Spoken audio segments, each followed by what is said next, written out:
Hello everyone, welcome back to Nimbus academy and to your free answer writing initiative. तो जैसे कि आपको पता है, ये इनिशिएटिव हमारे द्वारा चलाया जा रहा है जिसमें आप बहुत अच्छे से पार्टिसिपेट भी कर रहे हैं एंड इस पार्टिसिपेशन से आप अपने आप को इम्प्रूव होते हुए भी देख रहे हैं। H P S S C द्वारा फाइनल रिजल्ट भी डिक्लेयर कर दिया गया है जिसमें आप मार्क्स दे सकते हैं कि कितनी वेरिएशन और कैसे जी एस में मार्क्स आ रहे हैं। एंड यहाँ से हमारे को पता चलता है कि आपको आंसर राइटिंग कितनी इंपॉर्टेंट है, आपकी मीन्स जो आपका है कितना इंपॉर्टेंट है, आपका आंसर राइटिंग कितनी अच्छी होनी चाहिए। ठीक है, तो इसी इनिशिएटिव को जारी रखते हुए मैं आज आपके लिए नेक्स्ट टॉपिक लेके आया हूँ। फर्स्ट ऑफ ऑल, हम जो लास्ट टॉपिक में क्वेश्चन दिया था उसको डिस्कस करेंगे और डिस्कस करेंगे, देन आप देखेंगे एक नया टॉपिक देखेंगे, उसी बेस पे आप एक क्वेश्चन भी देखेंगे। और जो लास्ट मैंने एक कॉपी चेक की थी बेस्ट, वो आपको उसकी वो एक इमेज भी दिखाऊंगा मैं आपको, है ना।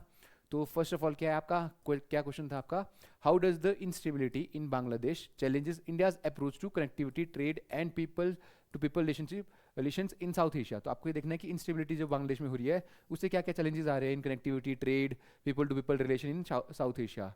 डन। तो हम क्या कर सकते थे, इसकी एक इंट्रोडक्शन दे सकते थे जिसमें क्या देखते थे, impact of instability in Bangladesh on India's regional approach. तो क्या लिख सकते हैं, Bangladesh is a central to India South Asia policy, right, especially in advancing connectivity, trade and people to people relations. Political and social instability in Bangladesh therefore poses significant challenge to India's effort to build a stable, integrated and cooperative regional order. ठीक है, तो significant आपका क्या है, challenge है ये, है ना। जैसे हम उस चैलेंजेस में डिवाइड कर देंगे अब इसमें। फर्स्ट ऑफ ऑल चैलेंज कहाँ है आपका, कनेक्टिविटी में चैलेंज पूछा है, तो क्या करना है, disruption of transit and infrastructure projects, जैसे आपका delay in implementation, uncertainty in cross border transit agreements. Then आपका set back to regional integration, क्या देख सकते हैं आप, connectivity projects like BBIN and India's Act East policy may suffer, weakening India's linkage with Northeast and Southeast Asia. Done. Then challenges to people relations, जैसे आपका irregular migration and humanitarian pressure, socio-economic stress and political sensitivities at the domestic level. Then challenges to trade and economic integration क्या है आपका, trade disruption and investor uncertainty rise होती है, जैसे आपका disrupt supply chain, reduce investor confidence, slow down border trade and logistics. Then आपका impact on regional value chain क्या है आपका, Bangladesh play a key role in textile and manufacturing supply chains, instability hampers India's effort to promote regional production network in South Asia. The next is security and regional stability concerns, cross-cutting impacts क्या, political turmoil can create space for extremist and anti-India elements implicating border management. तो ये सारे challenges है और क्या क्या challenges है वो आपने show कर देने हैं। Done.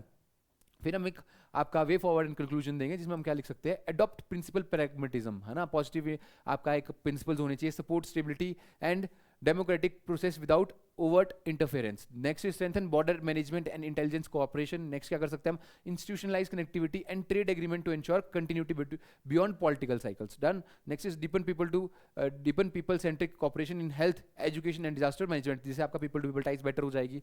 तो कंक्लूजन क्या दे सकते हैं आप, instability in Bangladesh challenges India's vision of a connected economically integrated and people centric south Asia approach जो है इंडिया के ना। However with calibrated diplomacy, institution resilience and sustained engagement, India can mitigate shorter term disruption and reinforce role as a responsible and stabilizing regional partner. Done. तो हमारे को ये ensure करना है। तो ये था आपका क्वेश्चन जिसका हम आंसर कॉपी भी देखेंगे, जो बेस्ट आंसर कॉपी है। इसके बाद हम एक नया टॉपिक डिस्कस करेंगे जो क्या है, what is meant by the term Global South. क्यों, क्योंकि आपका ग्लोबल साउथ का रेलेवेंस बहुत राइज होता हुआ देखा है आपने, है ना। तो examine its relevance in the contemporary international order. तो क्या है आपका ग्लोबल साउथ, है ना। Meaning of Global South is the term Global South refers to the developing and less developed countries primarily located in the Asia, Africa, Latin America and part of the Middle East. तो आप देखते हैं Brendon line करके आई थी जो आपकी क्या divide करती है north countries and south countries global की, ठीक है, जिसमें आपका क्या होता है, डेवलप्ड एंड डेवलपिंग कंट्री में एक डिस्टिंग्विशन लाया गया है।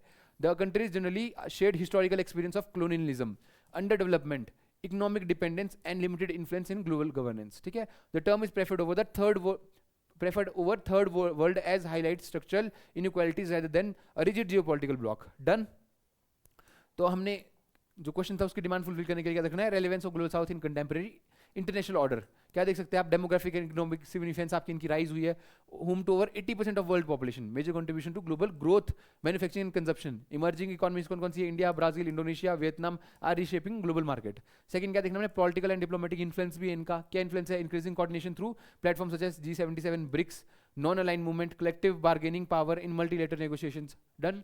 वॉयलेंस इन ग्लोबल गवर्नेंस देख सकते हैं आप, जैसे आपका वॉइस इन ग्लोबल गवर्नेंस, बहुत ज़्यादा इंपॉर्टेंट वॉइस है इनकी, जैसे आपकी demand for UN security council reforms, है ना, greater representation in IMF, world bank and WTO, highlights the democratic deficit in global institution. Next is south south cooperation, promotes alternative to north dominated aid models, जैसे आपका developed partnership, technology sharing, capacity building, their participation is essential for global solution.